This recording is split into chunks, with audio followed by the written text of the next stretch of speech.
জুবিন গাৰ্গৰ পিছফালে যোৱা মানুহবিলাক কোনো হিন্দু নাছিল, কোনো মুছলমান নাছিল, কোনো খ্ৰীষ্টান নাছিল, কোনো জৈন বা কোনো বুদ্ধিষ্ট নাছিল। জুবিন গাৰ্গৰ পিছফালে যোৱা মানুহবিলাক আছিল কেৱল মানুহ আৰু মানুহ, মানুহ বিবেকবান মানুহ আছিল। তাত কোনো হিন্দু নাছিল, তাত কোনো মুছলমান নাছিল, তাত কোনো খ্ৰীষ্টান নাছিল। ভাদ মাহত যিসকলে শাহুৱেক আৰু বোৱাৰীয়েকৰ দুৰ্বাদল কাজিয়া লাগি আহি পেলাই নামঘৰত ফুচফুচাই যিগৰাকী আহি বহে, বুঢ়ীৰ উৎপাতত ঘৰত থাকিব পৰা নাই, বুজিছে? গতিকে ইয়াতে গুচি আহিছোঁ, যি কৰে কৰক বুঢ়ীয়ে। এয়া বোৱাৰীয়েকৰ বক্তব্য।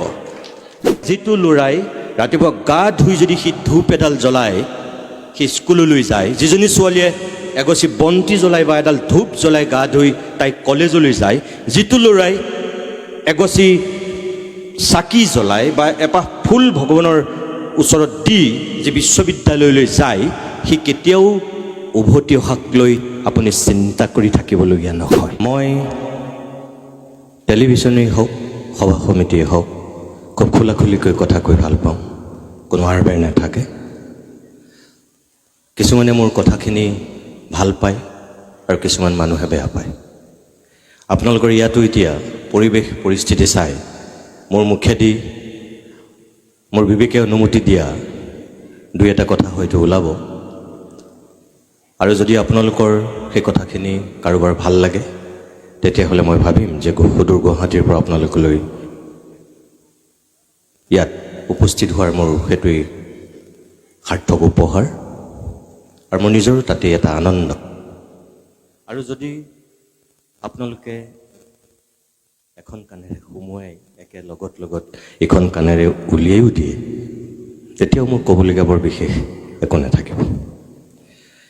এই যে 5 দিনীয়া কাৰ্যসূচীৰে আপোনালোকে আমগুৰিৰ এই ভূঞাপাৰৰ অঞ্চলৰ ৰাইজে আজি আধ্যাত্মিক সন্মিলন, সন্ত সন্মিলন 2 সাংস্কৃতিক সমাৰোহ ইয়াত আয়োজন কৰিলে, আপোনালোকৰ মনবিলাক, আপোনালোকৰ চিন্তা, আপোনালোকৰ কৰ্মৰাজি কোন পৰ্যায়ৰ, এইমাত্ৰ ইয়াত মই ভৰি দি এজন অনুভৱী মানুহ হিচাপে অলপ অনুভৱ কৰিব পাৰিছোঁ। কাৰণ মোৰ চকুৰ আগত ইয়াৰ দৃশ্য মই দেখিছোঁ সোমোৱাৰ লগে লগে, আৰু এঘৰ মানুহৰ ভিতৰখন কেনেকুৱা হ'ব, মানুহবিলাকৰ মনবোৰ কিমান সাংস্কৃতিকমান হ'ব, মানুহবিলাকৰ মনবিলাক কিমান উচ্চ খাপৰ হ'ব, আমি সেই মানুহ ঘৰলৈ নোযোৱাকৈ আমি যদি প্ৰথম তেখেতসকলৰ এতিয়া গেট আগৰ নঙলা বা জপনা আমি পাৰ হৈ যদি আমি চোতালত ভৰি দিওঁ, তেতিয়াহ'লে আমি যদি অলপ মন কৰোঁ, তেতিয়াহ'লে আমি গম পাওঁ মানুহ ঘৰ কিমান সাংস্কৃতিক, কিমান উচ্চ ৰুচিশীল। কাৰণ আমাৰ গ্ৰাম্য পৰিৱেশত এতিয়াৰ অট্টালিকা, এতিয়াৰ ঐশ্বৰ্য বিভূতি খচিত এই সুউচ্চ ঘৰবিলাকৰ কথা মই কোৱা নাই, গ্ৰাম্য পৰিৱেশৰ কথাৰে মই আপোনালোকক এইটোৱে ক'ব বিচাৰিছোঁ যে আমি চোতালত ভৰি দিয়াৰ পিছত মানুহ ঘৰৰ ৰুচিটো আমি গম পাওঁ। যদি চোতালখন ধুনীয়াকৈ মুচি থয়, পিৰালিকেইটা যদি মুচি থয়, গোসাঁই ঘৰৰ পৰা যদি ধূপ ধূনাৰ সুগন্ধি ওলাই থাকে, আমি গম পাওঁ মানুহ ঘৰৰ ভিতৰৰ পৰিৱেশটো কেনেকুৱা হ'ব। ঠিক একেদৰে আমি যেতিয়া প্ৰথম প্ৰৱেশ কৰোঁ আজিৰ ড্ৰয়িং ৰুম, এটা সময়ৰ যিটো আলহী বহা কোঠা, সেই কোঠাটোত প্ৰৱেশ কৰাৰ পিছতো আমি ঘৰৰ পাকঘৰৰ পৰা তেখেতসকলৰ বেডৰুমলৈকে নোযোৱাকৈ আমি গম পাওঁ যে বাকী কোঠাবিলাকৰ পৰিচয় কেনেকুৱা হ'ব পাৰে। ঠিক একেদৰে আপোনালোকৰ ইয়াৰ এই গেটখনত সোমোৱাৰ পিছতেই, ইয়াৰ পৰিৱেশটো দেখাৰ পিছতেই মই গম পাইছোঁ যে আপোনালোকৰ এই মানুহখিনিৰ চেতনা কোনটো স্তৰৰ, আপোনালোকে কি বিচাৰি এই 5 দিনীয়াকৈ ইয়াত এই সন্ত সন্মিলন 2 আৰু সাংস্কৃতিক সমাৰোহখনৰ আয়োজন কৰিছিল।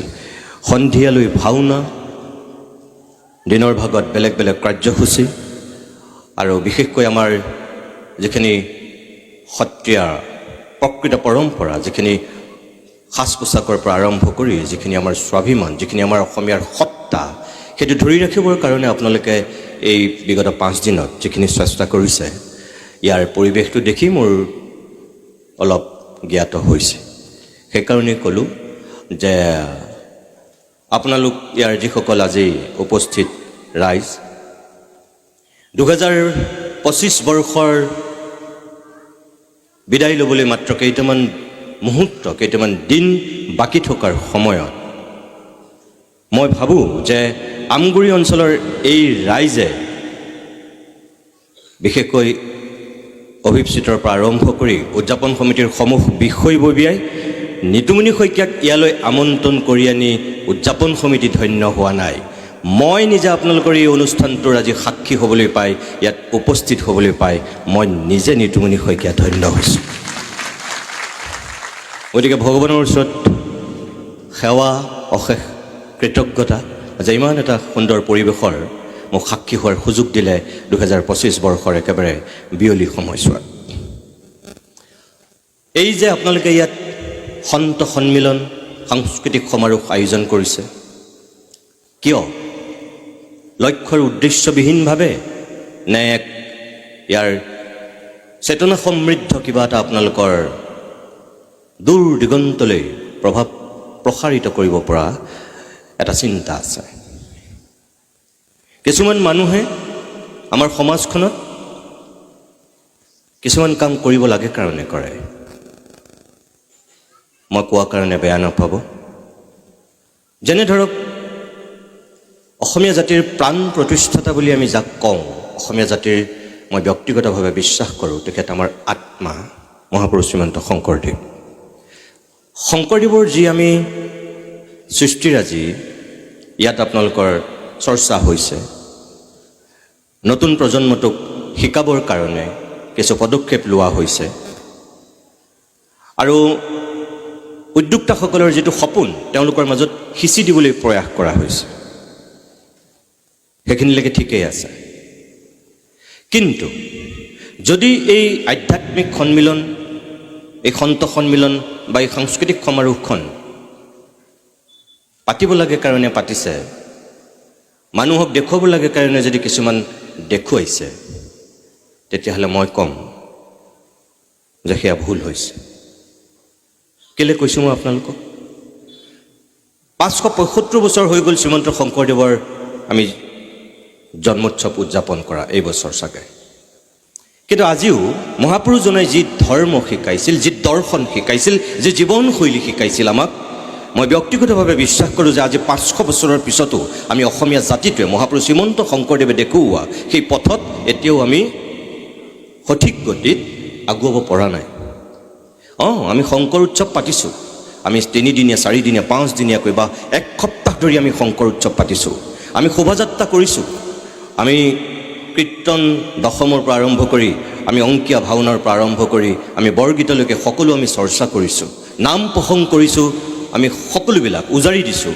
সেই শংকৰ উৎসৱৰ সময়ত কিন্তু তাতেই আমাৰ জাতিটোৰ দায়িত্ব শেষ নে আমি আচল যেটো দৰ্শন মহাপুৰুষে আমাক শিকাইছিল যিখিনি আমাক বিলাইছিল যিখিনি আমাক দি থৈ গ'ল আমি অসমীয়া জাতিটোৱে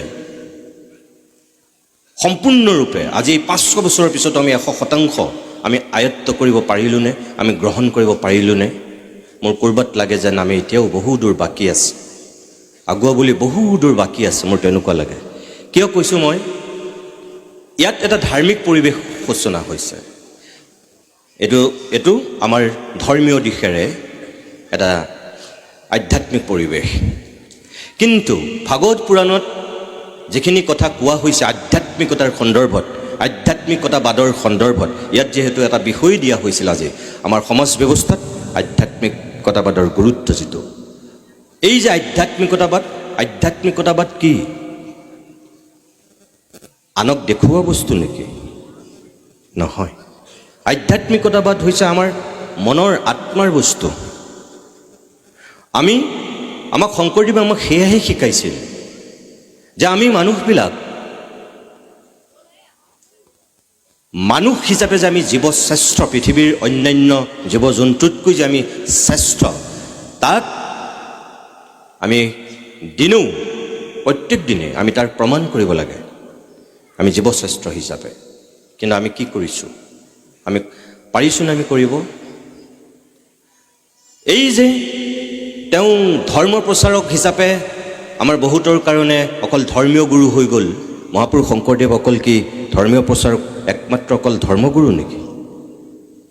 মহাপুৰুষ শ্ৰীমন্ত শংকৰদেৱ অকল ধৰ্মীয় গুৰু নহয়, নৱবৈষ্ণৱ ধৰ্মৰ অকল প্ৰচাৰ আৰু প্ৰসাৰ কৰা এজন আধ্যাত্মিক গুৰু নহয়।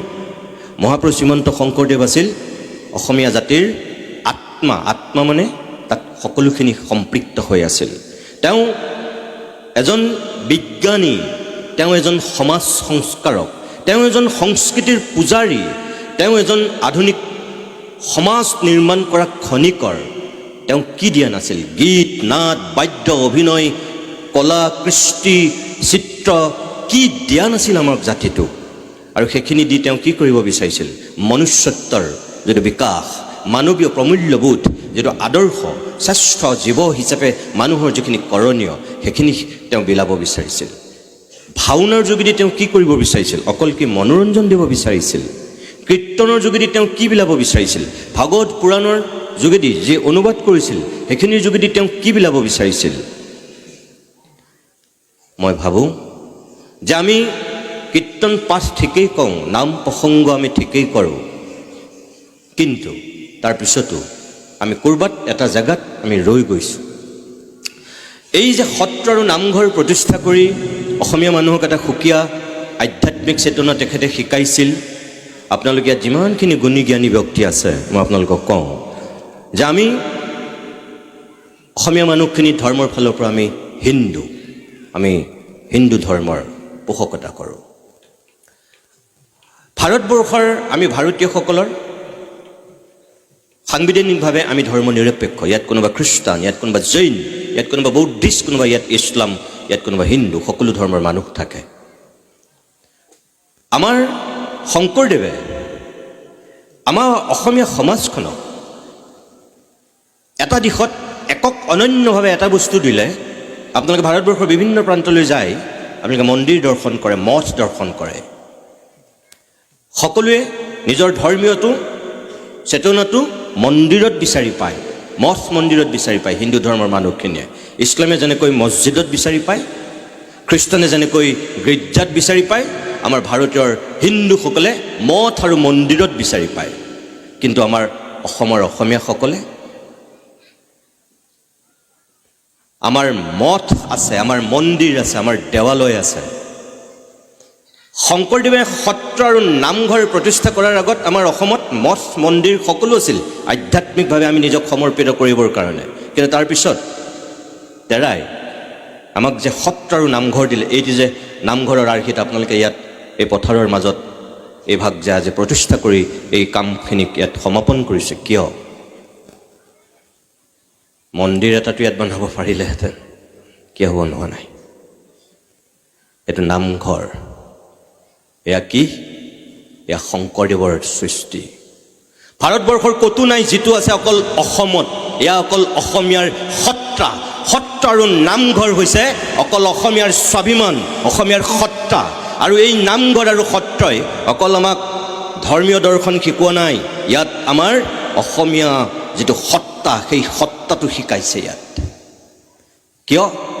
যেতিয়া আমাৰ বিদ্যালয় প্ৰতিষ্ঠা হোৱা নাছিল, আমাৰ সত্ৰ আৰু নামঘৰ আছিল অসমীয়া সমাজৰ প্ৰথম পাঠশালা, প্ৰথমখন বিদ্যালয়। ভাৰতবৰ্ষৰ অন্যান্য প্ৰান্তত এই ভূমিকাটো কোনেও লোৱা নাছিল, যিটো আমাৰ অসমত শংকৰদেৱে আৰম্ভ কৰিছিল। প্ৰথম আপুনি যদি চাই, মানে ইয়াত এই সত্ৰ আৰু নামঘৰ এফালৰ পৰা আমাৰ প্ৰথমটো পুথিভঁৰাল, এফালৰ পৰা প্ৰথমখন ন্যায়ালয়, এফালৰ পৰা প্ৰথমটো আমাৰ সাংস্কৃতিক কেন্দ্ৰ, এফালৰ পৰা আমাৰ প্ৰথমখন বিদ্যালয়, এফালৰ পৰা আমাৰ প্ৰথমটো ক্লাব সংঘ, এফালৰ পৰা আমাৰ সমাজ জীৱনৰ আচল পৰিকাঠামো নিৰ্মাণ কৰা এটা স্তম্ভ সকলো। কিয়? এতিয়া পুথিভঁৰাল সকলোতে আছে, আপোনালোকৰ ইয়াতো আছে, লাইব্ৰেৰী। কিন্তু আমাৰ মহাপুৰুষ শ্ৰীমন্ত শংকৰদেৱে কোন কাহানী বাই সত্ৰত লাইব্ৰেৰী প্ৰতিষ্ঠা কৰিছে আওপকীয়াকৈ। আৰু তাৰপিছত মহাপুৰুষ মাধৱদেৱ আৰু পৰৱৰ্তী যিসকল আমি মহাপুৰুষক পাইছোঁ তেখেতসকলে সেই ধাৰাবাহিকতা ৰক্ষা কৰিছে। আজি যদি কীৰ্তন, আজি যদি দশম বা মহাপুৰুষৰ নাম মাধৱদেৱৰ নামঘোষাৰ পৰা আৰম্ভ কৰি ৰত্নাৱলী ঘোষাৰ পৰা আমি যিমানবিলাক আমি পুথি পালোঁ, ক'ত পালোঁ, কেনেকৈ পালোঁ? আমাৰ যদি সত্ৰ, আমাৰ যদি সেই সময়ৰ একাংশ তেৰাৰ শিষ্যই যদি সেইখিনি ধৰি নাৰাখিলেহেঁতেন আমি পালোহেঁতেন নে? আজি ইয়াত কি আছে? মহাপুৰুষ শ্ৰীমন্ত শংকৰদেৱৰ কীৰ্তন আছে বা ভাগৱতৰ দশম স্কন্ধ ৰাখিছে, এয়া ৰাখিছে। কিয়? তাৰমানে এই যে মই ক'লোঁ পুথিভঁৰাল, এই যে মই ক'লোঁ বিদ্যালয়, এই যে মই ক'লোঁ ন্যায়ালয়, অসমীয়া সমাজ এই সত্ৰ আৰু নামঘৰ কেন্দ্ৰিক। সেইকাৰণে ইয়াত এটা আধ্যাত্মিক চেতনা অনবৰতে জড়িত হৈ আছে, যিটো ভাৰতবৰ্ষৰ অন্যান্য প্ৰান্তত নাই। সকলো মন্দিৰত গৈ, মঠত গৈ, দেৱালয়ত গৈ তেওঁলোকে সেই নিজৰ ধৰ্মীয় চেতনাটোক প্ৰমাণ কৰে। আপুনি চাওক, হয়নে নহয়? গোটেই ভাৰতীয় মানুহ কেতিয়া অযোধ্যাৰ ৰাম মন্দিৰ নিৰ্মাণ কৰাৰ পিছত সাষ্টাংগে তাত গৈ সকলো প্ৰণিপাত কৰিছে।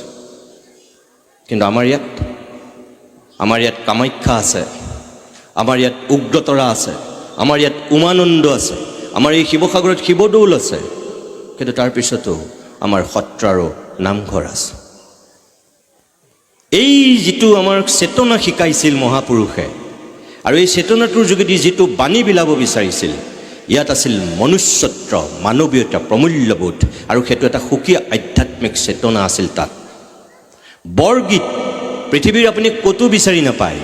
বৰগীতৰ যিটো সুৰ, বৰগীতৰ যিখিনি শব্দ, বৰগীতৰ যিটো তাল, কোনোবাই বৰগীত সৃষ্টি কৰিব পাৰিছে নেকি আৰু ক'ৰবাত? নাই পৰা। আপুনি ভাৰতবৰ্ষত ভজন গজল আপুনি পায়, কিন্তু আমাৰ বৰগীত এয়া আমাৰ একক সম্পদ। বৰগীতৰ যোগেদি এফালে যেনেকৈ মানুহৰ আধ্যাত্মিক চেতনা জাগ্ৰত কৰিছিল, প্ৰসংগৰ যোগেদি, নাম কীৰ্তনৰ যোগেদি, গীতা পাঠৰ যোগেদি যেনেকৈ আমাৰ অন্তৰাত্মাৰ শুদ্ধি কৰিব বিচাৰিছিল, মানুহক পাপ পুণ্য বিচাৰ কৰাৰ যিটো চেতনা, যিটো শক্তি, সেইটো আমাক তেৰাই সেইখিনিৰ যোগেদি আমাক শিকাইছিল। কিন্তু আমাৰ দুৰ্ভাগ্য যে আমি অকল কিছুমান বস্তু ওপৰে ওপৰে ল'লোঁ, আমি ভিতৰলৈ নোসোমালোঁ। ভাগৱত পুৰাণত সেই কথাখিনি লিখা আছে যে এই আধুনিক কলি যুগত কি হ'বলৈ গৈ আছে। এতিয়া আগতে কি আছিল? সত্যৰ জয়, অসত্যৰ পৰাজয়, অহিংসাৰ জয়, হিংসাৰ পৰাজয়, ধৰ্মৰ জয়, অধৰ্মৰ পৰাজয়। আমাৰ সংখ্যানাট পৰৱৰ্তী সময়ত যিবিলাক অংকীয়ানাটৰ আৰ্হিত ভাওনা সৃষ্টি হ'ল, তাতো সেয়াই আছিল, সেয়াই আছে। তাৰপিছত যিবিলাক আধুনিক নাটক সৃষ্টি হ'ল, তাতো সেয়াই আছে। কিন্তু আজি যিটো পৰিৱেশ হৈছে আমাৰ সমাজখনত, ক'ৰবাত আমাৰ এনেকুৱা অনুভৱ হয়নি বাৰু যে সঁচাকৈ ধৰ্মৰ জয় হৈছেগৈনে? ক'ৰবাত বাৰু অধৰ্মৰো জয় হৈছে নেকি? সত্য ক'ৰবাত লুকাই অসত্যৰ উৎপাত আৰম্ভ হৈছে নেকি? ধৰ্মৰ নামত একাংশ অধৰ্মীয়ে ৰাজত্ব কৰিছে নেকি? ধৰ্মৰ কথা কৈ একাংশ অধৰ্মী মানুহে ধৰ্মৰ বেপাৰ কৰিছে নেকি? আজি কলিযুগত তেনেকুৱা কিছু প্ৰশ্নৰ আমি মুখামুখি হৈছোঁ। চকুৰ আগত আমি দেখি আছোঁ আটাইতকৈ ভ্ৰষ্টাচাৰী, আটাইতকৈ নৈতিকতাবিহীন মানুহজনে আপোনাক মোক নৈতিকতাৰ কথা শিকাবলৈ লৈছে। আটাইতকৈ দুৰ্নীতিগ্ৰস্তজনে এতিয়া আমাক কয় যে দুৰ্নীতি নকৰিবা বুলি। আটাইতকৈ যিজন দুৰ্নীতি কৰি টকাৰ শৰাধ পাতি পেলাই যি ঐশ্বৰ্য বিভূতিৰ মাজত জীৱন কটাইছে, তেওঁ উঠি অহা প্ৰজন্মটোক নৈতিকতাৰ পাঠ শিকায়।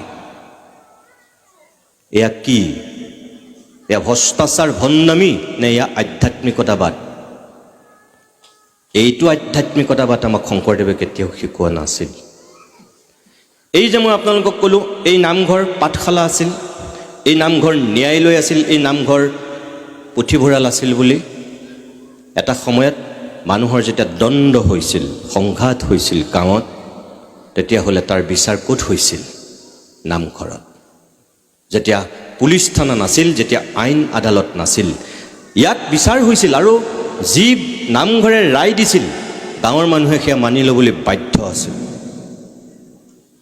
নামঘৰে যি সিদ্ধান্ত দিব নোৱাৰিছিল সেই সিদ্ধান্ত কোনে দিছিল? সত্ৰই দিছিল। কেইবাখন গাঁৱৰ মাজত কিবা কথাত অমিল হৈছে, দ্বন্দ্ব হৈছে, সেই গঞা কাষ চাপিছিল ক'ৰ? সত্ৰৰ। আৰু সত্ৰৰ ভকত বৈষ্ণৱ সকলো একত্ৰিত হৈছিল গোটেই গাঁৱৰ ৩, ৪খন, 5খন, 6খন, 10খন, 12খন। আজি আপোনালোকে ইয়াত 21খন গাঁৱৰ মানুহ মিলি পেলাই এই অনুষ্ঠানভাগৰ আয়োজন কৰিছে। এই 21খন গাঁৱৰ মানুহ যে মিলি থাকিব লাগে, সম্প্ৰীতি সমন্বয় যে গঢ়িব লাগে, এইটো কোনে শিকাইছিল? সেই সময়ত সকলো আমাৰ সমাজ ভাগি গৈছিল, টুকুৰা টুকুৰ হৈছিল, বেবিচাৰ হৈছিল, ধৰ্মৰ নামত সাংঘাতিক ধৰণৰ অধৰ্মই কাম হৈছিল। আৰু তাৰ বিপক্ষে গৈ এই নামঘৰ প্ৰতিষ্ঠাৰ যোগেদি সেই পৰিৱেশটো ঘূৰাই আনিছিল মহাপুৰুষ শ্ৰীমন্ত শংকৰদেৱে। মঠ মন্দিৰ দেৱালয় থকাৰ পিছত অৰ্থাৎ মানুহক শিকাইছিল আচল ধৰ্ম কি, প্ৰমূল্যবোধ, মানৱতা, নৈতিকতা কি ভাওনাৰ যোগেদি শিকাইছিল। দম্ভ অহংকাৰ যে চব পানী, ঐশ্বৰ্য বিভূতি যে মিছা, চৰিত্ৰ নিৰ্মাণ কৰি সেয়া শিকাইছিল। ক'ত? ক'ৰবাত কেতিয়াবা ৰজাৰ যোগেদি, ক'ৰবাত কেতিয়াবা ৰজাৰ পুতেকৰ যোগেদি, ক'ৰবাত কেতিয়াবা অসুৰৰ যোগেদি। আপুনি অংকীয়া নাটবিলাকলৈ মনত পেলাওক, কি আছিল তাত? যেনে ৰুক্মিণী হৰণ নাটকখনৰ কথা কওঁ। ৰুক্মিণী হৰণ নাটকত আমি কি বিচাৰি পাওঁ? ভীষ্মক এজন অসহায় ৰজা, এই শদিয়াৰে আমাৰ ভীষ্মক ৰজা আছিল। কিন্তু ভীষ্মকৰ পুতেক ৰুক্মবীৰ কি আছিল? দেউতাকৰ কথা নুশুনা। আজি যেনেকৈ কোনোবা উদণ্ড যুৱকৰ উৎপাতত দেউতাক দিশহাৰা, দিগ্ভ্ৰান্ত, বাকৰুদ্ধ হয়, ঠিক একেদৰে ভীষ্মক তেতিয়াৰ দিনৰ তেনেকুৱা এজন উদণ্ড পুত্ৰ ভীষ্মকৰ। ৰুক্মবীৰ ভীষ্মকৰ তেনেকুৱা এজন পুত্ৰ যি দেউতাকৰ কথা নুশুনে। আৰু আজি যেনেকৈ কোনোবা এজন ককায়েকে নিজৰ ভনীয়েকক ভাল পোৱা ল'ৰাটোলৈ বিয়া দিব নিবিচাৰে বহুত কাৰণত। তাৰ ভিতৰত এটা হ'ল কিবা কাৰণত তেওঁ ব্যক্তিগতভাৱে ইগো, বেয়া পায়। ভনীয়েকে যিটো ল'ৰাক ভাল পায় সেই ল'ৰাটোক ককায়েকে কিবা কাৰণত বেয়া পায়। আৰু ককায়েকে কি কয়? ভণ্টি খবৰদাৰ, তই তাক ভাল পাব নোৱাৰ। ভনীয়েকৰ সপোন, ভনীয়েকৰ ভাল পোৱা গুৰুত্বহীন তেওঁৰ কাৰণে।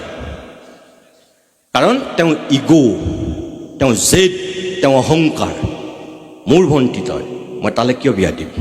মই যাক পচন্দ কৰিম তই তালৈ বিয়া হ'ব লাগিব। কিবা কাৰণত সেই ল'ৰাটোৰ লগত জেদ থাকিব পাৰে ককায়েকৰ। কিবা কাৰণত ধৰক সি বেছি চোকা, সি ধনী, সি বেছি বুদ্ধিমান, সি বেছি ব্যক্তিত্ব সম্পন্ন, কিবা কিবি XYZ কিবা কিবি, যিটো কাৰণে তেওঁৰ লগত জেদ থাকে। আৰু তেওঁ কি কৰে? অকল নিজেই ভনীয়েকক সেই কাঢ়া কথা নুশুনাই, দেউতাক আৰু মাককো কয়, মা তুমি যদি ভণ্টিক তালৈ বিয়া দিয়া নহয়, চাবা কিন্তু কথা বেয়া হৈ যাব। দেউতাকক কি বুলি কয়? দেউতা তই যদি বিয়া দিয় বা আপুনি যদি বিয়া দিয়ে, মই ঘৰত নাথাকোঁ, মই ওলাই যাম। বাপেক অসহায় হয়, একমাত্ৰ পুতেকৰ মুহত চুপ হৈ যায়। জীয়েক গৌণ হৈ যায়, মুখ্য হৈ যায় পুতেক, কাৰণ সি ডাঙৰ। পুতেকে যি কয় অসহায় বাপেকে মানি লয়। কিন্তু ছোৱালীজনীৰ সপোনটো চুৰমাৰ হৈ যায়, তাই ভাল পোৱাবিলাক পানী হৈ যায়। একেই অৱস্থা আজি আছেনে নাই তেনেকুৱা? কিন্তু এই একেটা দৃশ্যই শংকৰদেৱৰ ৰুক্মিণী হৰণত চাওক, কাহা নিবাই তেওঁ সেইখিনি দেখুৱাই থৈ গৈছে। কি দেখুৱাই থৈ গৈছে? ভীষ্মক অসহায় পুতেকৰ ওচৰত। ৰুক্মিণীয়ে কৃষ্ণক ভাল পাইছে, কিন্তু কৃষ্ণলৈ বিয়া নিদিয়ে ৰুক্মবীৰে। শিশুপাললৈ বিয়া দিব বিচাৰিছে, কাৰণ শিশুপাল এজন ৰজা, তেতিয়ালৈকে কৃষ্ণ ৰজা নহয়। চাবলৈ গ'লে ৰুক্মবীৰৰ অহংকাৰৰ মূল্য আছে এফালৰ পৰা, কাৰণ তেওঁ স্বাভিমানী ৰজাৰ পুতেক। তেওঁ ভনীয়েকক কিয় এজন আজিৰ নিবনুৱা যুৱকলৈ বিয়া দিব? সম ষ্টেণ্ডাৰ্ড মেইনটেইন কৰি তেনেকুৱা এজনলৈ বিয়া দিব বিচৰাটো ৰুক্মবীৰৰ চাবলৈ গ'লে একো বেয়া কথা নহয়। কাৰণ মই ৰজাৰ পুতেক, মই হয় ৰজালৈ বিয়া দিম, নহয় মই ৰজাৰ পুতেকলৈ বিয়া দিম। কৃষ্ণলৈ কিয় বিয়া দিম? আৰু কৃষ্ণৰতো গোটেই 1600 গোপিনীৰ লগত প্ৰেম চেম ঢেৰ, চৰিত্ৰ বেয়া, এনেকুৱা টাইপতেই ৰুক্মবীৰৰ ওচৰত চেহেৰাটো। অৰ্থাৎ আপুনি যদি চায় শেষত ৰুক্মবীৰৰ যিটো অহংকাৰ, কৃষ্ণক চিনি নোপোৱাৰ যিটো তেওঁ দম্ভ, সেইটোতো পতন হৈছে। ৰজাৰ পুতেক হ'লেও ৰুক্মিণীটো কৃষ্ণলৈ গৈ এৰিছে, কৃষ্ণই ৰুক্মিণীক নিহে এৰিছে। এই গোটেই যিখিনি ৰুক্মিণী হৰণ নাটকখনত যিখিনি আমাক শিকাইছিল, তাত কি আছিল? বেদনিধিৰ চৰিত্ৰটোৰ যোগেদি কি শিকাইছিল? আজিৰ মোবাইলৰ যুগতহে এতিয়া প্ৰেমিক প্ৰেমিকাৰ মাজত চিঠিৰ আদান প্ৰদান নোহোৱা হৈ গ'ল। এতিয়াহে ডাকঘৰ পিয়ন অৰ্থহীন হৈ গ'ল। কিন্তু বেদনিধি সিদিনাখনলৈকে আমাৰ কিন্তু ডাকঘৰৰ পিয়নৰ ভূমিকাটোত অৱতীৰ্ণ হোৱা এজন মানুহ আছিল। সিদিনাখনলৈকে দুখন ঘৰৰ মাজত যেতিয়া সম্পৰ্ক স্থাপন হয়, মাজত এজন মিডলমেন থাকে দৰা কইনাৰ ক্ষেত্ৰত, সেই ভূমিকাটো বেদনিধিয়ে লৈছিল, মিডলমেন, মধ্যস্থতাকাৰী। বেদনিধিৰ চৰিত্ৰটোত আমি সেয়া বিচাৰি পাওঁ। অৰ্থাৎ সেই সময়ৰ সমাজ ব্যৱস্থাটোকো শংকৰদেৱে নাটকৰ যোগেদি খুব সহজ সৰল ভাষাত বিয়পাই দিছিল। আৰু তাৰ যোগেদি কি শিকাইছিল? এই যে দম্ভ, অহংকাৰ, এইবিলাক মিছা, যিটো সত্য সেইটোৰহে সঁচা। কিন্তু আমি কিমানে সেই বস্তুবোৰ শিকিলোঁ, আয়ত্ত কৰিলোঁ। সমাজখনক তেওঁ সাহিত্য কি? সাহিত্য হৈছে সমাজৰ দাপোন। শংকৰদেৱে সেয়াই শিকাইছিল। বৰগীত, আজি পাৱে পৰিহৰি বৰগীতটোলৈ মনত পেলাওক। অথিৰ ধনজন জীৱন যৌৱন, অথিৰ এহু সংসাৰ পুত্ৰ পৰিবাৰ সকলো অসাৰ বুলি তেওঁ লিখি থৈ গৈছেনে নাই? কিন্তু আমি অকল বৰগীতটো গাইছোঁ, শুনিছোঁ, তাতে আমি সকলো বাদ দিছোঁ। অথিৰ ধনজন জীৱন যৌৱন, এইবিলাক সকলো যে মিছা, এটা বৰগীততেই যথেষ্ট, বাকীবিলাক বৰগীত বাদ দিয়ক। কিন্তু আমি পুত্ৰ পৰিবাৰ সকলো মোহত, ধন সম্পত্তি ঐশ্বৰ্য বিভূতিৰ মোহত আমি অন্ধ। শুনিবলৈ বেয়া, ক'বলৈ বেয়া। নামঘৰত আমাৰ যি গীতা পাঠ কৰে, আমাৰ যি প্ৰসংগীয়া নাম গায়, গোটেই গাঁৱৰ মানুহক যিজনে দূৰৰ পৰা আশীৰ্বাদ দিয়ে, ভাল বোলে নমো নমো নাৰায়ণ প্ৰসন্ন হৰি হৰি বুলি যি একদম এটা আশীৰ্বাদ দিয়ে, সেই তেনেকুৱা মানুহেও যেতিয়া জেঠ আহাৰ শাওণ মাহত খেতিপথাৰত নিজৰ আলিটো কাটি কাটি সীমা ঠেলি চেচ কৰে, তেতিয়া সেই মানুহজনৰ আশীৰ্বাদটো বেলেগৰ জীৱনত কামত নাহে। যিজন নামঘৰীয়াই দবা কোবাই, সন্ধিয়া ধূপ জ্বলাই, বন্তি জ্বলাই, গাঁৱৰ কাৰণে মংগল কামনা কৰি সদায় প্ৰাৰ্থনা কৰে, গোটেই মানুহে দবাৰ মাত শুনাৰ লগে লগে গাঁওখনৰ সকলোৱে কৃষ্ণ বুলি নাম লয়, দবা কোবাইছে বুলি। সেই নামঘৰীয়াই যেতিয়া নামঘৰলৈ অহা 10 লিটাৰ তেলৰ 1 লিটাৰ তেলৰ বটলটো মনে মনে ঘৰলৈ লৈ যায়, তেতিয়া সেইটোত আধ্যাত্মিকতাবাদ নাথাকে। সেয়া আধ্যাত্মিকতাবাদৰ ধৰ্মীয় দৰ্শন নহয়, সেয়া হৈছে ভণ্ডামী আৰু সেয়া হৈছে ভ্ৰষ্টাচাৰৰ নামত ভকতে কৰা অত্যাচাৰ।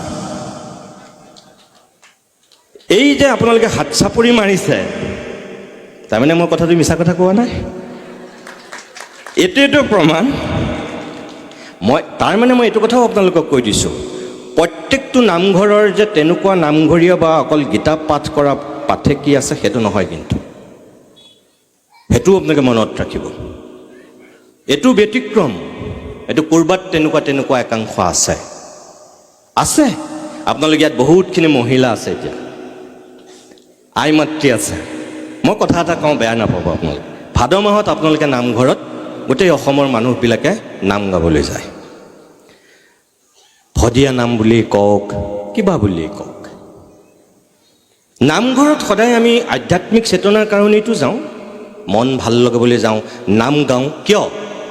কাৰণ কলিযুগত নামেই সাৰ, নামৰ বিনে গতি নাই, কাৰণ মহাপুৰুষে কৈ থৈ গৈছে। সেইকাৰণে আমি শ্ৰাদ্ধ কিবা কিবি যিমানবোৰ পাতোঁ, আমি নাম গাওঁ আৰু নামত আমি নিজকে সমৰ্পিত কৰোঁ। আৰু সঁচাকৈ হৰিনামৰ কিমান এটা চেতনা আছে, আমাক ক'ব নোৱাৰা কৰি দিয়ে হৰিনামে। হালি জালি আমি নামৰ মাজত পাগল হৈ যাওঁ, যিসকলে পিয়ৰ নাম গায়। কিন্তু ভাদ মাহত যিসকলে শাহুৱেক আৰু বোৱাৰীয়েকৰ দুৰ্বাদল কাজিয়া লাগি আহি পেলাই নামঘৰত ফুচফুচাই যিগৰাকী আহি বহে, বুঢ়ীৰ উৎপাতত ঘৰত থাকিব পৰা নাই, বুজিছে? গতিকে ইয়াতে গুচি আহিছোঁ, যি কৰে কৰক বুঢ়ীয়ে। এয়া বোৱাৰীয়েকৰ বক্তব্য। হাত চাপৰি আহি আছে কিন্তু। আৰু শাহুৱেকে কয়, এই জহনী জাতিজনী জহত মোক ডিষ্টাৰ দিয়ে নাই ঘৰত, বুজিছা? ভাতেই নেখালোঁ আজি, যিহে অত্যাচাৰ কৰিছে নহয়, কেনেকৈ যে আছোঁ মইহে জানো। এনেকৈ কয় শাহুৱেকে, বোৱাৰীয়েকৰ বদনাম গায়। ভাদমহীয়া নাম তেওঁৰ কাৰণে এটা মাত্ৰ চিম্বল। তেওঁ খং, ৰাগ, বিতৃষ্ণা, বিৰক্তি সকলোবিলাক লৈ আহি এই আয়তীসকলৰ লগত তেওঁ বহি থাকে। কিন্তু তেওঁ মন থাকে নামঘৰত নহয়, নামত নহয়, ঘৰত। এই দ্বন্দ্ব, এই সংঘাতটো লৈহে তেওঁ গুজৰি গুমৰি বহি থাকে। সেয়া কিন্তু নাম নহয়, সেয়া কিন্তু আধ্যাত্মিকতাবাদ নহয়। আপোনালোক যিসকল আই মাতৃ আছে, আপোনালোকেই হাত চাপৰি মাৰি আছিল, মই চাই আছোঁ নহয় এই কথাকেইটা কওঁতেনে। কাৰণ কথাটো সঁচা। এইটোও ঠিক যে সকলো শাহু আৰু সকলো বোৱাৰী তেনেকুৱা নহয়, এইটো ব্যতিক্ৰম। কিন্তু মোৰ কথাটো হ'ল, এই ব্যতিক্ৰমখিনি কিয়? নামঘৰ পৰচৰ্চা কৰাৰ কেতিয়াও কেন্দ্ৰ হ'ব নোৱাৰে। নামঘৰৰ গীতা পাঠ কৰা পাঠে কেতিয়াও সেই তেলৰ বটলটো লৈ যোৱা বা জেঠ আহাৰমহীয়া আলি কাটি কাটি সীমা ঠেলা মানুহ হ'ব নোৱাৰে। এইটো হ'ব নালাগে কেতিয়াও, হয়নে নহয় আপোনালোকে কওক? কিন্তু হয়তো আছে। শুনিবলৈ বেয়া, ক'বলৈ বেয়া। আজি অসমৰ যিমানকেইটা স্বনামধন্য নাম জ্বলা নামঘৰ আছে, সেই নামঘৰসমূহৰ ভিতৰত দুই এক এনেকুৱা নামঘৰ আছে যি নামঘৰৰ মজিয়া ভকতে ৰক্তাক্ত কৰিছে, সঁচা সঁচিকে দুঃশাসনৰ ৰক্তপান কৰাৰ দৰে। কিয়? টকা পইচাৰ বিত্তীয় খেলি মেলিৰ কাৰণে। মই ক'ব পাৰোঁ নামঘৰৰ নাম, এই গোলাঘাট জিলাৰ আঠখেলীয়া নামঘৰ, হয়নে নহয় কওক আপোনালোকে? টেলিভিশ্যনত আপোনালোকে দেখিছিলেনে কেনেকৈ কাজিয়া লাগিছিল নামঘৰৰ মজিয়াত? হ'ব লাগিছিল জানো? সেয়া নালাগিছিল, হৈছে। শুনিবলৈ বেয়া, ক'বলৈ বেয়া। সেই নামঘৰ কি আছিল? আমাৰ কাৰণে ন্যায়ালয় আছিল। মই পীতাম্বৰ দেৱগোস্বামী প্ৰভুৰ আগত ধেমাজিৰ এখন সভাত কৈছিলোঁ, আৰু পীতাম্বৰ দেৱগোস্বামী প্ৰভুৱে মোক কৈছিল, আপুনি যে খুব ভাল কথা এটা ক'লে। মই কৈছিলোঁ, অসমীয়া সমাজ জীৱনে কেতিয়াবাই, আজিহে ভাৰতবৰ্ষত সুপ্ৰিম কোৰ্ট আৰু হাইকোৰ্ট প্ৰতিষ্ঠা কৰিছে ব্ৰিটিছে আহি, আৰু এতিয়া গোটেই ভাৰতবৰ্ষৰ বিভিন্ন ৰাজ্যত হাইকোৰ্টবিলাক আছে, আৰু আমাৰ ভাৰতবৰ্ষৰ সকলো আইন শেষ সীমা কৰি নিৰ্ধাৰণ কৰি দিয়া হৈছে সুপ্ৰিম কোৰ্ট। কিন্তু অসমত শংকৰদেৱে কোনো কাহানি বাই সুপ্ৰিম কোৰ্ট আৰু হাইকোৰ্ট প্ৰতিষ্ঠা কৰিছিল। নামঘৰবিলাক আছিল অসমীয়া সমাজ জীৱনৰ হাইকোৰ্ট, আৰু সত্ৰবিলাক আছিল আমাৰ কাৰণে সুপ্ৰিম কোৰ্ট। কাৰণ সত্ৰই যি ৰায় দিছিল, এটা বৃহত্তৰ অঞ্চলৰ মানুহে মানি লৈছিল। কাৰণ যিসকল শিষ্য প্ৰশিষ্য, তেওঁলোকে সাষ্টাংগ প্ৰণিপাত কৰি সত্ৰৰ নিৰ্দেশ মানি চলিছিল। গাঁওবিলাক সেইকাৰণে আছিল আমাৰ উচ্চ ন্যায়ালয়, উচ্চতম ন্যায়ালয় নহয়, উচ্চ ন্যায়ালয়। কিন্তু সেই উচ্চ ন্যায়ালয় হোৱা নামঘৰ সঁচা সঁচিকে এতিয়া বিত্তীয় কেলেংকাৰীত গৈ নিজে নিজে আজিৰ আধুনিক উচ্চ ন্যায়ালয়ত শৰণাপন্ন হৈছেগৈ। বহু সত্ৰৰ সত্ৰাধিকাৰ প্ৰভু এতিয়া সত্ৰৰ সত্ৰাধিকাৰ আৰু বুঢ়া ভকতৰ দুৰ্বাদল কাজিয়া অকল সত্ৰলৈ অহা অনুদানটোৰ কাৰণে, আৰু গৈ পেলাই তেওঁলোক এতিয়া পাইছেগৈ সঁচা সঁচিকে গুৱাহাটী উচ্চ ন্যায়ালয়। এয়া অসমৰ সমাজ জীৱনৰ কাৰণে অত্যন্ত দুৰ্ভাগ্যৰ কথা, ট্ৰেজেডি এইটো। সত্ৰৰ সত্ৰাধিকাৰ প্ৰভু কেতিয়াও যাব নালাগিছিল গুৱাহাটী উচ্চ ন্যায়ালয়লৈ। কেতিয়াও বুঢ়া ভকতৰ লগত সত্ৰাধিকাৰ প্ৰভুৰ বিত্তীয় অনুদানক লৈ কাজিয়া হ'ব নালাগিছিল। সেইটো ভুল। কাৰণ তেওঁলোকক আমি অনুসৰণ কৰিছিলোঁ, কিন্তু তেওঁলোকে যেতিয়া সেই কাম কৰিছে, মানুহৰ মন ভাগি গৈছে। এটা কথা আপোনালোকে সদায় মনত ৰাখিব, কোনোবাই মোক বেয়া পায়, আমাৰ ইঞ্জিনিয়াৰিং কলেজ ঢেৰ হৈছে, আমাৰ বিশ্ববিদ্যালয় ঢেৰ হৈছে, আমাৰ ফ্লাইঅভাৰ ঢেৰ হৈছে। আমি প্ৰয়োজন হৈছে আমি এটা অট্টালিকা ভাঙি দিছোঁ আৰু নতুনকৈ এটা অট্টালিকা নিৰ্মাণ কৰিছোঁ। প্ৰয়োজন হৈছে এখন দলং ভাঙি দিছোঁ, আকৌ নতুনকৈ এখন দলং আমি নিৰ্মাণ কৰি দিছোঁ।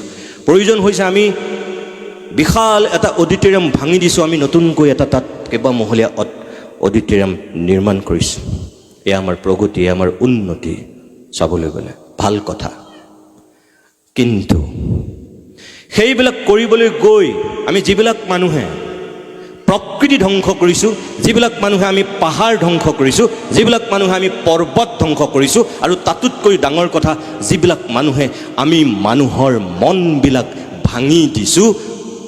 মনত ৰাখিব, ৰাস্তা আপুনি ভাঙিলে নিৰ্মাণ কৰিব পাৰে, দলং ভাঙিলে আপুনি নিৰ্মাণ কৰিব পাৰে, অট্টালিকা ভাঙিলে আপুনি নিৰ্মাণ কৰিব পাৰে, কিন্তু মানুহৰ মনবিলাক ভাগি গ'লে নিৰ্মাণ কৰিব কোনেও নোৱাৰে। মানুহৰ মনবোৰ আচল কথা। এই যে আমাক মন ভাঙিছে আধ্যাত্মিক গুৰুৱে,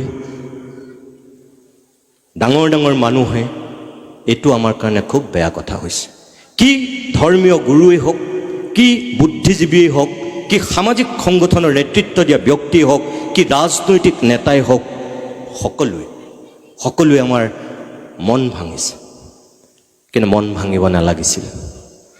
আধ্যাত্মিক চেতনাৰ সমৃদ্ধ অসমীয়া জাতিক মন ডাঠ কৰিবলৈ শিকাইছিল শংকৰদেৱ আৰু মাধৱদেৱে। মন ভাঙিবলৈ শিকোৱা নাছিল সকলো দিশৰ পৰা। আপুনি দৰ্শন শিকক, আপুনি ধৰ্ম শিকক। শংকৰদেৱে কেতিয়াও আনৰ ধৰ্মক ঘীন কৰিবলৈ কোৱা নাছিল। শংকৰদেৱে সকলো জীৱকে সমদৃষ্টিৰে চাবলৈ কৈছিল। কুকুৰ চিগাল গদৰ ভৰু আত্মৰাম বুলি কৈছিল। তাৰমানে সকলো জীৱৰে সমান আত্মা, সমান মৰ্যাদা দিছিল। জীৱ হত্যা মহাপাপ। শংকৰদেৱে সেইকাৰণে সেয়া বাণী আমাক শিকাই থৈ গৈছিল। কিন্তু আমি কি কৰিছোঁ এতিয়া? শংকৰদেৱে এক কৰিছিল, সকলো ভকতক লৈ এখন অসম নিৰ্মাণ কৰিব বিচাৰিছিল, যিখনত মুছলমানৰ চানখাই, গাৰুৰ গোবিন্দ, নগাৰ নৰোত্তম, ভটিয়াৰ দামোদৰ, মিচিঙৰ পৰমানন্দ, কছাৰীৰ বৰাই পৰা ধৰি সকলো আছিল। তাৰমানে মুছলমানৰ চানখাই, গাৰুৰ গোবিন্দক, মিচিঙৰ পৰমানন্দক, কছাৰীৰ বৰাইক তেওঁ শিষ্যত্ব দি সেই সময়তে তেওঁ কি শিকাইছিল? উচ্চ নিচ জাত পাত, এইটো নহয়। এখন অসম, এখন সমাজ। সেইকাৰণে তেওঁ মুছলমানৰ চানখাইক শিষ্যত্ব দিছিল। সেইকাৰণে লাইখুটা প্ৰতিষ্ঠাত মুছলমানৰ চানখাইক লগত লৈ লৈছিল। গাৰু খ্ৰীষ্টান, কিন্তু গোবিন্দক তেওঁ লগত লৈ লৈছিল।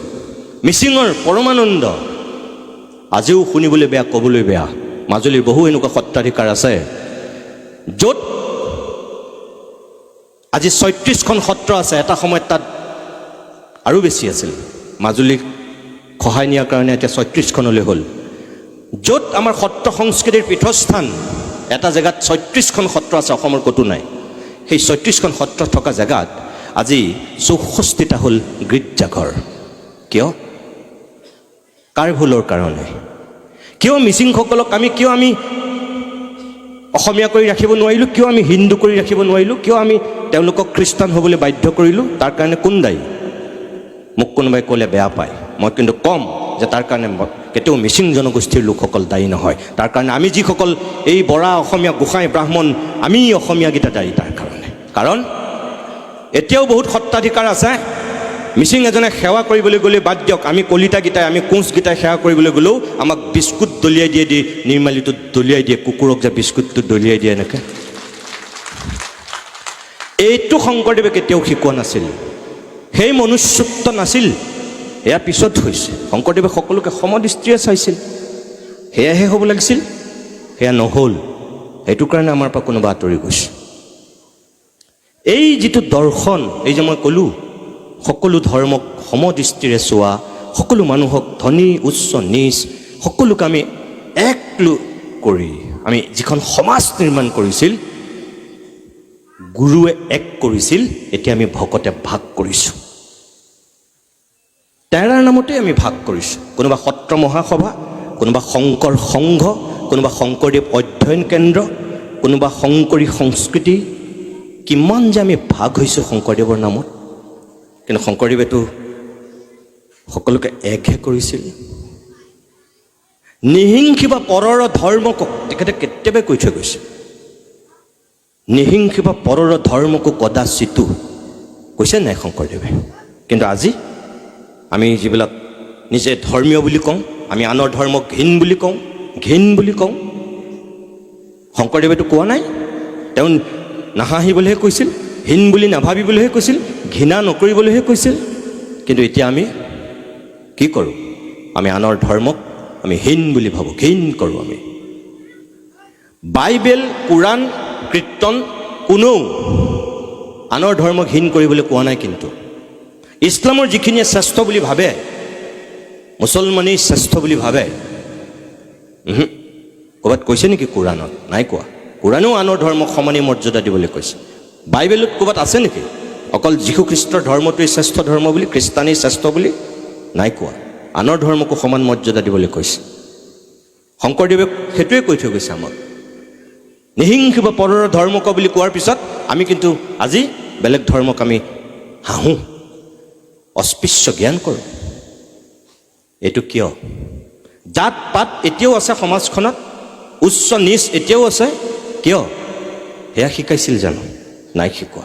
আপুনি চাওক, ভাওনাৰ যোগেদি তেওঁ সকলোকে সমান মৰ্যাদা দিবলৈ কৈছিল। বৰগীত, ভাওনা, কীৰ্তন সকলোতে এইখিনিহে আছিল।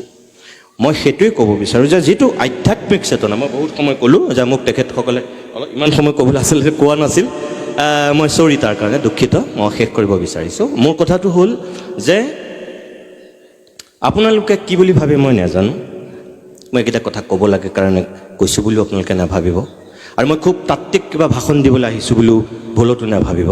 মই কোনো তেনেকুৱা ব্যক্তিও নহয়, না মই কোনোবা বৈষ্ণৱ পণ্ডিত, না মই কোনোবা সত্ৰৰ সত্ৰাধিকাৰ, না মই অসমৰ ব্যাগম বুদ্ধিজীৱী, না মই কোনোবা সংস্কৃতৰ বিশাৰদ গৱেষক পণ্ডিত। কি হয়? একোৱেই নহয়, এজন নগণ্য নিষ্কিন তেনেই সংবাদকৰ্মী। কিন্তু মোৰ মনলৈ যিটো কথা আহে মই খোলাকৈ কওঁ। কোনোবাই ভাল পায়, কোনোবাই বেয়া পায়, মোৰ তাত একো খাতিৰ বাতিৰ নাথাকে।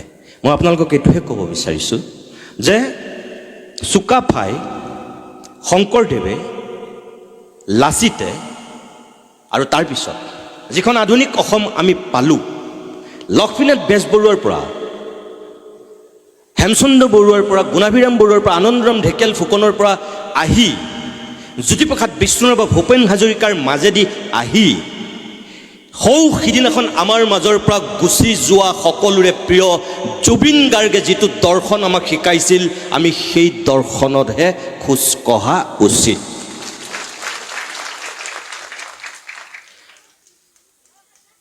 আমি দেখা, আমি লগ পোৱা শ্ৰেষ্ঠ যিকেইজন অসমীয়া, আমি শংকৰদেৱক নাই পোৱা, আমি মাধৱদেৱক নাই পোৱা, আমি দামোদৰদেৱ বা আমি হৰিদেৱক নাই পোৱা, আমি লক্ষ্মীনাথ বেজবৰুৱাকো আমি নাই পোৱা, আমি হেমচন্দ্ৰ বৰুৱাকো নাই পোৱা, আমি গুণাভিৰাম বৰুৱাকো নাই পোৱা, আমি আনন্দৰাম ঢেকীয়াল ফুকনহঁতকো নাই পোৱা, আনকি আমি জ্যোতিপ্ৰসাদ আৰু বিষ্ণুৰাভাকো নাই পোৱা। আমাৰ দেউতাহঁতে পাইছে। কিন্তু আমি কাক পাইছোঁ? আমি পাইছোঁ ভূপেন হাজৰিকাক, আমি পাইছোঁ মামণি ৰয়ছম গোস্বামীক, আমি পাইছোঁ হোমেন বৰগোহাঁইক, আৰু তাৰ পিছৰ প্ৰজন্মত যদি আমি কওঁ আমি কাক পাইছোঁ? আমি জুবিন গাৰ্গক পাইছোঁ। জুবিনে আমাক কি শিকাই থৈ গৈছে? মোৰ কোনো ধৰ্ম নাই, মোৰ কোনো জাতি নাই বুলি স্পষ্টকৈ কৈ গৈছে। জুবিনে এগালমান কিতাপ লিখা নাই, শংকৰদেৱৰ নিচিনা কীৰ্তন পুথি লিখি থৈ যোৱা নাই, ভূপেন হাজৰিকাৰ নিচিনা দাৰ্শনিক গ্ৰন্থ লিখি থৈ যোৱা নাই, হোমেন বৰগোহাঁইৰ নিচিনা অসমীয়া সাহিত্যৰ সৌজ নিৰ্মাণ কৰিব পৰা একো কিতাপ জুবিনে লিখি থৈ যোৱা নাই। কিন্তু জুবিনে মুখেৰে যিকেইটা সৰু সৰু কথা কৈ থৈ গৈছে, জুবিনৰ গীতত যিখিনি বাণী আছে, এই গীতৰ যিটো ভাষা, যিটো দৰ্শন, সেইটোৱে যদি আমি শিকিলোহেঁতেন, তেতিয়াহ'লে অসমীয়া জাতি আজি বহু দূৰ আগুৱাই গ'লহেঁতেন। ভূপেন হাজৰিকাৰ দৰ্শনটো যদি আমি শিকিলোহেঁতেন, গান বুলি নুশুনি, গান বুলি নাভাবি যদি আমি যদি ভূপেন হাজৰিকাৰ গীতত থকা প্ৰতিটো দৰ্শন আমি শিকিলোহেঁতেন, আপুনি যিকোনো এটা গীতলৈ মনত পেলাওক, মহাবাহু ব্ৰহ্মপুত্ৰ মহামিলনৰ তীৰ্থ, আপুনি সেই গীতটোলৈ মনত পেলাওক, কি আছে তাত? সমন্বয় আৰু সম্প্ৰীতিৰ কথাই আছে তাত। বৰ অসমখনেই তাত ৰিফ্লেক্ট হয়, প্ৰতিফলন ঘটে। জুবিনৰ প্ৰত্যেকটো গীতত সোণৰে সজোৱা পজা জহি খহি যায়, আপুনি মনত পেলাওক, কি আছে তাত? যন্ত্ৰ, আমি যেন যন্ত্ৰ, কি আছে তাত? মানুহৰ ৰুহ বাস্ত্ৰৱ আছে। পলিটিক্স নকৰিবা বন্ধু, কি আছে তাত? মানুহৰ যিবিলাক ভ্ৰষ্টাচাৰ, যিবিলাক ঘৃণা, বিদ্বেষ সকলোখিনি উজাৰি দিছে, যিবিলাক মানুহে বেয়া কাম কৰিছে। তাৰমানে আমাক কি শিকাই থৈ গৈছে? আমাক মনুষ্যত্ব শিকাইছে, আমাক মানৱতা শিকাইছে, আমাক দৰ্শন শিকাইছে। কিন্তু আমাৰ দুৰ্ভাগ্য, আমি কি কৰিছোঁ এতিয়া?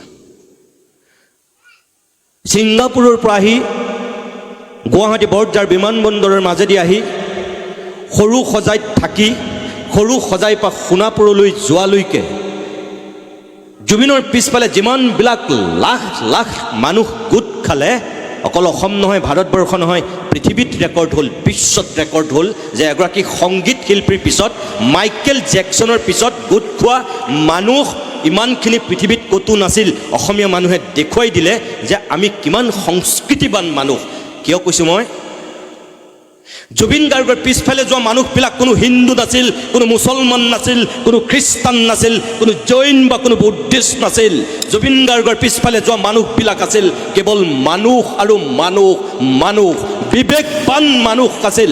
তাত কোনো হিন্দু নাছিল, তাত কোনো মুছলমান নাছিল, তাত কোনো খ্ৰীষ্টান নাছিল, তাত আছিল কেৱল মানুহ। আৰু সেইকাৰণে আমি এটা অভিলেখ সৃষ্টি কৰিছিলোঁ। জুবিনে সেয়াই শিকাই থৈ গৈছিল। মোৰ অনুপস্থিতিত তোমালোকে মায়াবিনী গীত গাবা। আজি মায়াবিনী এটা আধুনিক গীত নহয়। মই ভাবোঁ আমি গোৱা মই দূৰ আচাৰত তুমি চিত প্ৰীতিমূৰ প্ৰহমাই আদি কৰি নাজানো হো আবাহন অপৰাধ বিনাশনৰ নিচিনাকৈ মায়াবিনী এতিয়া এটা আধুনিক প্ৰাৰ্থনা, অসমীয়া সমাজ জীৱনৰ এটা আধুনিক প্ৰাৰ্থনা সংগীত। আজিৰ দিনত মই ভাবোঁ মায়াবিনী, যিটো গীত নাগালে অসমৰ কোনো সাংস্কৃতিক অনুষ্ঠান নহয়, যিটো গীত নাগালে কোনো সংগীতৰ প্ৰতিযোগিতা এতিয়া নচলে, মায়াবিনী এতিয়া তেনেকুৱা এটা পৰ্যায়ত। কিয়? কোনে লৈ গ'ল? কোনে লৈ গৈছে সেই পৰ্যায়লৈ? আজি জুবিনক যে ঈশ্বৰ পুত্ৰ বুলি কৈছে, ভগৱানৰ নিচিনা যে মানুহে পূজা কৰিছে, আপোনালোকে দেখিছিলে কোনোবাই? মৰিশালিত মানুহে গৈ এনেকৈ ধূপ চাকি বন্তি জ্বলাই আজি এই 3 মাহ হোৱাৰ পিছতো মানুহৰ লানি চিগা নাই, মানুহে কান্দি আছে এতিয়াও। দেখিছিলে কোনোবাই আপোনালোকে? ভূপেন হাজৰিকাক আমি দেখিছিলোঁ ইয়াৰ আগত। ভূপেন হাজৰিকাৰ সমাধিত মানুহৰ তেনেকুৱা সোঁত বৈছিল, ভূপেন হাজৰিকাক তেনেকৈ শ্ৰদ্ধা দিছিল। কিন্তু ভূপেন হাজৰিকাৰ সেই শ্ৰদ্ধা, সেই ভক্তিতকৈও জুবিনৰ সমাধি ক্ষেত্ৰ এতিয়া অভিলেখ ভংগ কৰিছে। আজিৰ দিনতো মানুহৰ যিটো আৱেগ, মানুহৰ যিটো শ্ৰদ্ধা ভক্তি, এয়া কি দেখিছে আপোনালোকে? আধ্যাত্মিকতাবাদ দেখিছে। কোনো খুজি অনা নহয়, কোনো টানি অনা নহয়।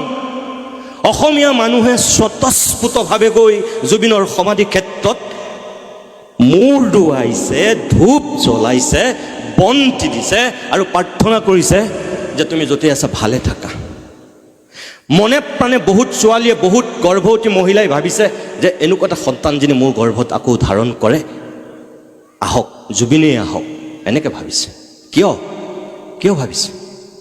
এই জুবিনে যিটো আমাক শিকাই থৈ গ'ল, জুবিনে মোৰ লগত হোৱা সাক্ষাৎকাৰতে কৈছিল যে মই যিটো কাম কৰি থৈ যাম 100 বছৰলৈ কোনেও কৰিব নোৱাৰে। আৰু মই ভাবোঁ 100 বছৰলৈ নহয়, জুবিন গাৰ্গে আমাক যিখিনি শিকাই থৈ গৈছে, যিখিনি দৰ্শন বিলাই থৈ গৈছে, 1000 বছৰলৈ আৰু কোনো অসমীয়াই সেয়া কৰিব নোৱাৰে। গতিকে আমি সেই দৰ্শনত আমি আগবঢ়া উচিত। জুবিনৰ গীতবিলাক অকল আধুনিক সংগীত নহয়, আপোনালোকে ভুল নকৰিব।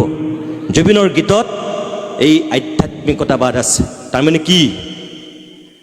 জুবিনৰ গীতবিলাক শুনকচোন, ভালকৈ মন দি শুনক। এই যে মায়াবিনী গীতটো আমি ভাবি আছোঁ এটা ৰোমান্টিক প্ৰেমৰ গীত। আমি ভাবি আছিলোঁ এজনী ছোৱালীক লৈ লিখিছে। চাবলৈ গ'লে এফালৰ পৰা যদি চাওঁ, আমি এইটো প্ৰেমৰ গীত বুলিয়েই ভাবিব পাৰোঁ, সেইটো সঁচা কথা। কিন্তু আনফালে যদি আপুনি চায়, আধ্যাত্মিক দিশেৰে যদি আপুনি চাওকচোন আপুনি গীতটো আৰম্ভণিৰ পৰা গাওক।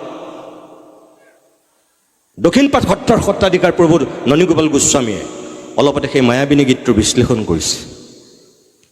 সম্পূৰ্ণৰূপে তেখেতে এটা আধ্যাত্মিক দৰ্শনৰ গীত হিচাপে গোটেই গীতটোক তেখেতে বিশ্লেষণ কৰি দেখুৱাইছে।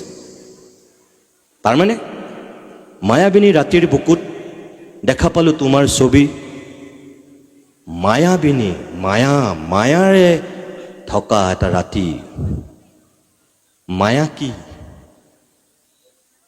মায়া আৰু মোহ কি? আমিতো সেই মায়াতেই বন্দী। দেখা পালোঁ তোমাৰ মুখ, যদি আমি স্ৰষ্টাৰ কথা ভাবিছোঁ, অকল আমি এজনী ছোৱালীৰ মুখৰ কথা কিয় ভাবোঁ? আমি যদি ভাবোঁ যে মায়াবিনী ৰাতি দেখা পালোঁ তোমাৰ ছবি, যদি আমি কৃষ্ণ বুলি ভাবোঁ, আপুনি তাৰপিছত সোমাই সোমাই যাওকচোন, কি দেখিব গীতটোত? এয়া হৈছে আধ্যাত্মিকতাবাদ। সেইখিনি কাৰণেই চাগে এতিয়া মই ভাবোঁ মায়াবিনী এটা আধুনিক গীত নহয়, এটা আধুনিক প্ৰাৰ্থনালৈ ৰূপান্তৰিত হৈছে। গতিকে আপোনালোকৰ প্ৰতি মোৰ অনুৰোধ সেইটোৱেই যে কোনোবাই আমাৰ সমাজখনত ধৰ্মৰ নামতেই অধৰ্মৰ কাম কৰিছে, সমাজক নেতৃত্ব দিয়াৰ নামতেই একাংশই আমাক বিভাজন কৰিছে, শংকৰদেৱৰ পৰা জ্যোতিপ্ৰসাদ বিষ্ণুৰাভাৰ মাজেদি আহি একেবাৰে ভূপেন হাজৰিকাৰ পৰা জুবিন গাৰ্গলৈকে মই আপোনালোকক এইটোৱেই ক'ব বিচাৰোঁ, আমাক কোনেও সংঘাত শিকোৱা নাই, কোনেও আমাক যিটো মনুষ্যত্ব, যিটো প্ৰমূল্যবোধ, যিটো মানৱতা, যিটো আচল আধ্যাত্মিকতাবাদ, আমাক সেইটো শিকাইছে। গতিকে আমি সেইটো পথত থাকিম, এক বিন্দু আমি হিন্দেৰী নহ'ম।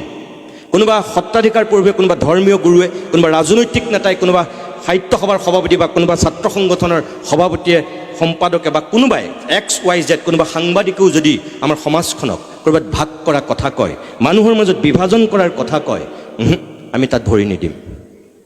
আমি আধ্যাত্মিকতাৰে আমি এক হ'ম। কীৰ্তনত যি আছে, শংকৰদেৱৰ ভাওনাত যি আছে, শংকৰদেৱৰ বৰগীতত যি আছে, ভূপেন হাজৰিকাৰ গীতত যি আছে, জুবিনৰ গীতত যি আছে, আমি সেয়াহে আমি আদৰি ল'ম। আৰু মই ভাবোঁ তেতিয়া আমাৰ সমাজখন, আমাৰ অসমখন সকলো ভাল হৈ থাকিব, আমাৰ মনবিলাক সকলোৰে ভাল হৈ থাকিব। আচল আধ্যাত্মিকতাবাদ তাত আছে।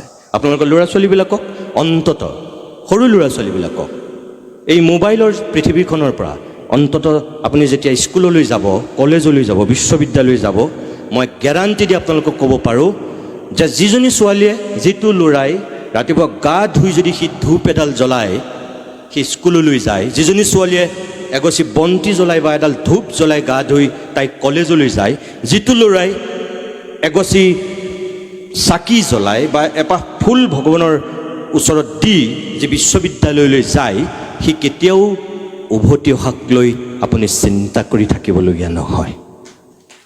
আপোনাৰ মন মগজু কেতিয়াও বেয়া নহয়। সেই ল'ৰাটোৱে, সেই ছোৱালীজনীয়ে নিজৰ দেউতাক মাকক কেতিয়াও বৃদ্ধাশ্ৰমত নথয়। সেই ল'ৰাটোৱে কেতিয়াও মদ এসোপা খাই আহি ৱাককৈ পেলাই আপোনাৰ আগত বমি কৰি কেতিয়াও নিদিয়ে, গেৰাণ্টি আছে। গতিকে আপুনি ল'ৰাটোক, আপুনি ছোৱালীজনীক সৰুৰ পৰাই সেইটো শিকাওক। ভগৱানৰ ওপৰত বিশ্বাস ৰাখিবলৈ, নেদেখাজনৰ ওচৰত এটা যে শক্তিয়ে যে আমাক নিয়ন্ত্ৰণ কৰে, পাপ পুণ্য, এইটো যে খুব দৰকাৰ, এইটো শিকাওক, মনত ৰাখিব। এটা কথা, আইন আদালতে বিচাৰ কৰিবৰ কাৰণে সময় লাগে, সাক্ষী লাগে, তাৰপিছতো কেতিয়াবা দোষীজন সাৰি যায়, নিৰ্দোষীজনে শাস্তি পায়।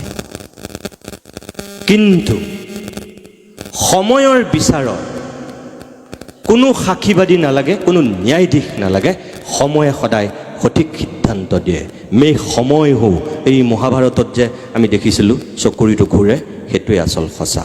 গতিকে আপোনালোকে সেই সময়ৰ বিচাৰত সকলো কিন্তু এদিন অৱতীৰ্ণ হ'ব লাগিব। কেতিয়াও আপোনালোকে নিজৰ ল'ৰাটোক, নিজৰ ছোৱালীজনীক তাৰ পৰা পৃথক হ'বলৈ নিদিব। সেয়াই আচল আধ্যাত্মিকতাবাদ। মই ভাবোঁ যে আপোনালোকে এই মানুহখিনি সকলো তেনেকুৱা মনৰ মানুহ, ভাল মনৰ মানুহ, সংস্কৃতিবান মানুহ, আপোনালোকৰ সকলোৰে ভাল হওক, ভগৱানে মংগল কৰক। এনেকৈ আপোনালোকে সাংস্কৃতিক সমাৰোহ আগন্তুক দিনতো আয়োজন কৰি উঠি অহা প্ৰজন্মটোৰ মাজত সঁচা সংস্কৃতিৰ বীজ সিঁচি দিয়ক। সকলোৰে জীৱন জীপাল হওক।